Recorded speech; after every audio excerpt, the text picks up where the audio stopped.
DRS already for the third time this year. Today in Major League Baseball, we get the Dodgers and the Cubs. A part of a full slate Friday, all 30 teams in action. That means 15 games across the docket. Late night in LA at the Ravine. The Dodgers will play host to those Cubbies. The Dodgers, after a historic 8-0 start that included sweeping the Cubs in Tokyo in that early two-game set, have dropped 4 of their last 6. Yoshi Yamamoto gets the start today. Dodgers more than a $2 favorite at home against Chicago, DRS, in the updated odds. The Cubbies playing good ball, a 9-6 start to this season. Who wins game number 1 of this weekend set between two marquee clubs out in Los Angeles? Yeah, well, it looks like it's going to be the Dodgers based on the betting principles here, right? Minus 196 at the opening number, still sits at minus 198 is the actual live number, which is interesting. That creeps a little bit higher. And also talking about the money line markets here, everybody, about 8 out of every 10 tickets here coming in on the Dodgers, still with that impressively high price point. Total in this game opened up in New Jersey, 8.5. That has dropped to 8, and I actually agree with that. If we're looking at the pitchers last year, Matthew Boyd was a decent pitcher, only saw 213 batters. This year, 45 batters that he's faced, an 0.26 ISO power number and a weighted on base percentage of 264 if we combine those. Now, granted, righties have gotten, righties he's been really good against. A 0 ISO this year and a 198 weighted on base percentage. He's actually gotten into a little bit of trouble with weighted on base percentage against left-handed batters, which was interesting, which no better left-handed batter in the business than he's going to see in Shohei Ohtani today. But if you look at that lineup, it's decent for the Dodgers, no doubt. Ohtani, Betts, Edman, Hernandez, and Will Smith. But the bottom of that lineup, Kike Hernandez, Max Muncy, Rojas, and Pages have not handled left-handed pitching all that well. Flip it over to the Chicago Cubs with Yamamoto on the mound facing them. He was great last year. 434 batters he faced, a 135 ISO, and a weighted on base percentage of 272 and a high K rate. Take a look at this year, Ben. Limited innings again, only 44 batters he's faced. A K rate combined of 34%. To lefties, 42%. His weighted on base percentage against 304. Now, he's struggled a bit with right-handed batters, which is interesting. Seiya Suzuki in the middle of that lineup might be a guy that could have the capability to do damage. And by the way, Kyle Tucker ripping the cover off the baseball this year as well.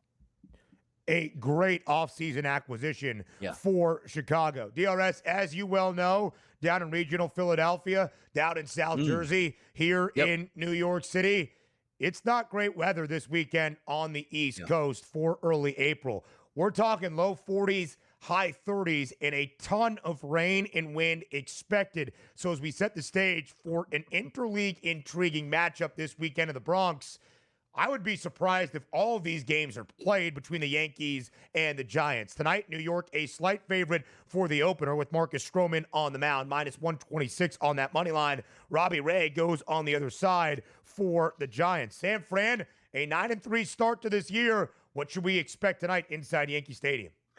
And again, it's a shame that we're not getting 75, 80 degrees and a pretty clean outlook. But we had the opening number was a split at minus 110 here for the New York Yankees. That has risen now, as you saw that graphic, to minus 126. The total is 8 across the board. And Ben is right. 46 degrees at first pitch, rainy in the forecast, 10-mile-an-hour winds blowing in directly from center field. The one thing we like, Robbie Ray last year was a terrible pitcher, particularly to left-handed batters, which is interesting. This year, still continue to struggle slightly with limited amount of left-handed pitching, but the right-handed batters, a 250 ISO power number. Anticipated starting lineup tonight, Jason Dominguez, the only guy below average against left-handed pitching because the Yankees have had a pretty good start against lefties. San Francisco, however, should be able to get to Marcus Stroman. They're left-handed batters, which instead of a few of them tonight. Keep an eye. Maybe a sneaky over, even with bad weather. More Major League Baseball next. Our DRS, let's round out our MLB preview for this weekend. Full slate Friday around the bigs. Baltimore and Toronto. The O's and the Jays in a divisional duel today inside Camden Yards. DRS, the team with the worst record right now in the American League East, it would be the O's at a 5-8 mark. Yet Baltimore still second best price to win the American League pennant behind another divisional mate in the New York Yankees. What do the Orioles need to figure out this weekend to get back on track?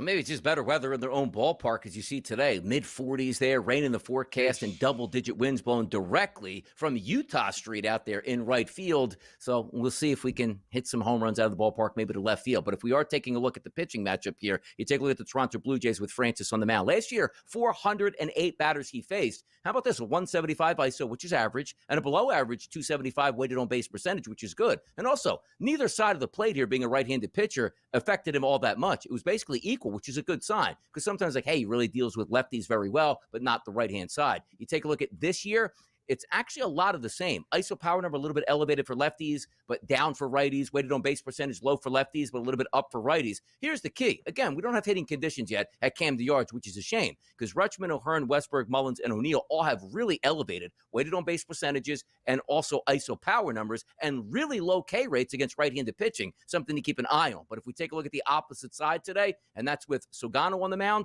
obviously, we don't have any statistics in Major League Baseball for him last year, but this year we do only have 41 at batters that he's faced. How about an ISO Ben of 108 and a weighted on base percentage of 302 and a terrible looking lineup for the Blue Jays against right-handed pitching this season alone? So maybe today it's just by default, you at least have a decent matchup on your side for the Baltimore Orioles. The O's a minus 130 money line favorite inside Camden Yards. DRS, any spots on this full slate Friday with the host of Pro Baseball today that you find some value across the bigs?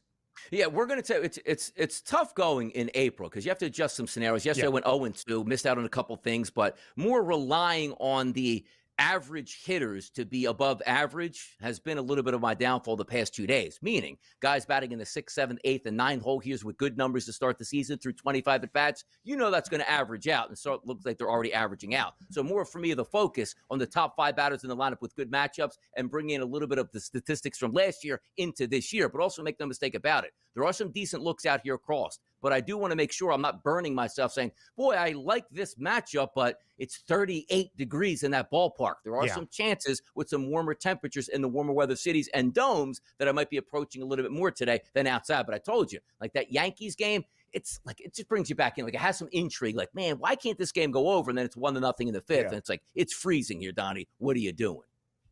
It's freezing, it's cold, it's breezy, and there should be some rain. Again, if a couple of those games between the Giants and the Yanks get postponed throughout the weekend, I would not be overly surprised. 82 runs scored by the Yankees, the most in the American League. 96 runs scored so far by the Chicago Cubs. That's the most in all of Major League Baseball. They have played 15 games, but they are hitting the ball well. We showed you what Chicago has this weekend out in L.A. against the Dodgers. 72 runs for the St. Louis Cardinals, DRS. They will host under the arch this weekend your Philadelphia Phillies. Aaron Nola in the Phils, a slight favorite for the opening game of that set today against St. Louis. Some good American League Central divisional duels. We've got the Tigers and the Twins. We've got the Royals and the Guardians starting today as well. San Diego, more than a $2 money line favorite for the opener against the atrocious Colorado Rockies. Padres,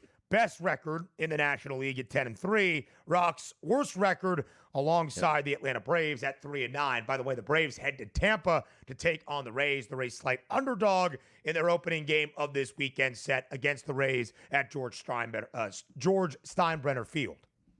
Yeah, no, that's an interesting one, too, because you take a look, again, some warmer weather conditions and also a really late night game for the Braves and the Phillies. That's usually a detriment when you're flying out. It's akin to what we look in the regular season, that Sunday night baseball curse almost. Like, hey, man, I just played late into the night, then I got to fly out and play a game on a Monday. Those teams usually at a detriment at that point, and maybe the Braves and the Phillies combined. And by the way, Nola is a name that you understand, but I don't even know if Nola's the best pitcher on the mound today going up against St. Louis, which could be a problem for them. Keep an eye on that one.